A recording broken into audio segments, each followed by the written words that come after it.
Every song you've ever loved or ever will love is built on a pattern that nobody chose. And in all those songs, there's a note missing, one that should exist but doesn't. And the reason it doesn't exist is because, well, there isn't one.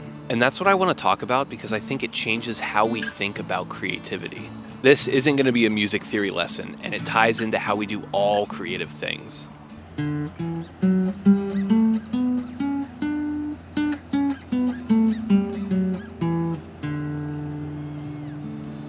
That's a D major scale, and you've heard it 1,000 times even if you didn't know it.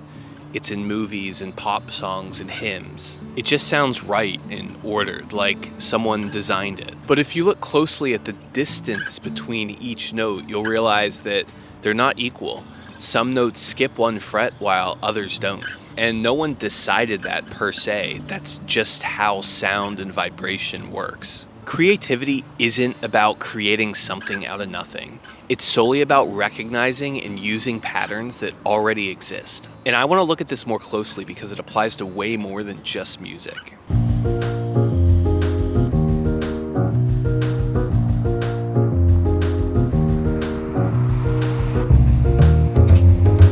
Alright, let's start from scratch. Forget note names, forget sharps and flats.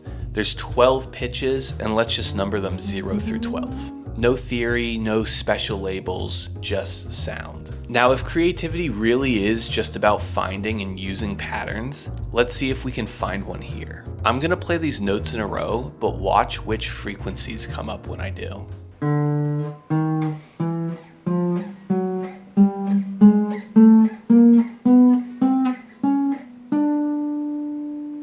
Now let's see which of those notes I actually played in the scale out at the park.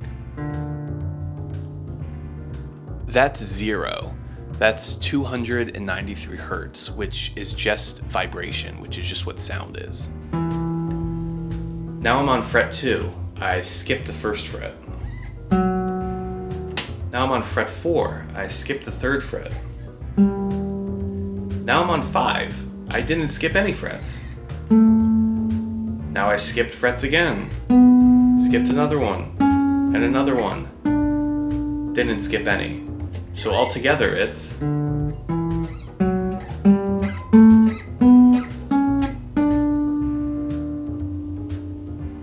What an interesting pattern.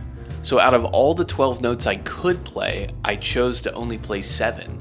And of those 7, I didn't even play the ones that were equally spaced from each other. I followed a whole step, half step, whole, half pattern. Interesting.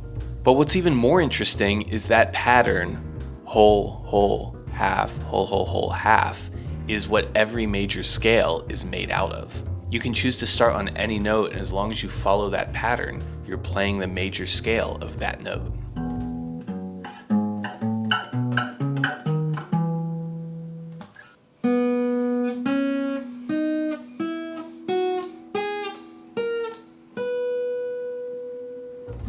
The point of this demonstration isn't music theory. The point is that no one decided this. Sure, someone decided that we will label this as the major scale, but the sounds, the frequencies resonating with our eardrum that feels correct, that wasn't invented. No one decided that. There was no committee, no convention.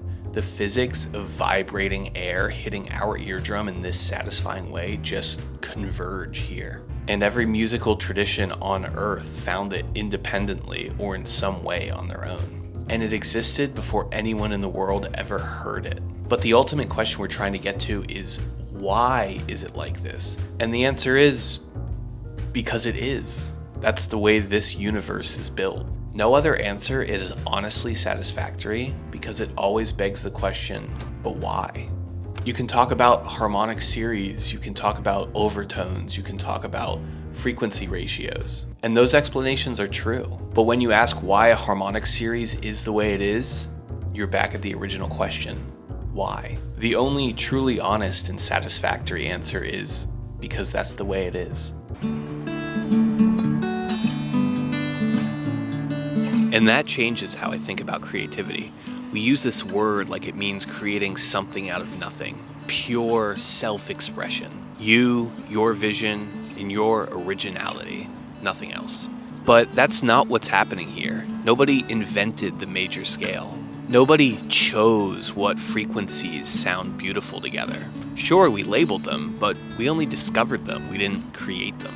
The musician's job isn't to build the system. It's to discover the shape of what already exists and work within those limitations. And it's not just music. Language has rules that nobody invented. Grammar evolved. It wasn't engineered by one or a group of people.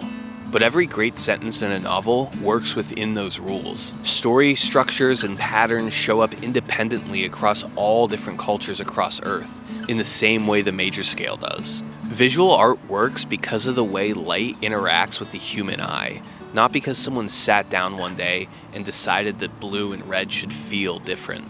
The songwriter doesn't get to decide which notes sound good together. He only gets to decide what to do with the ones that do.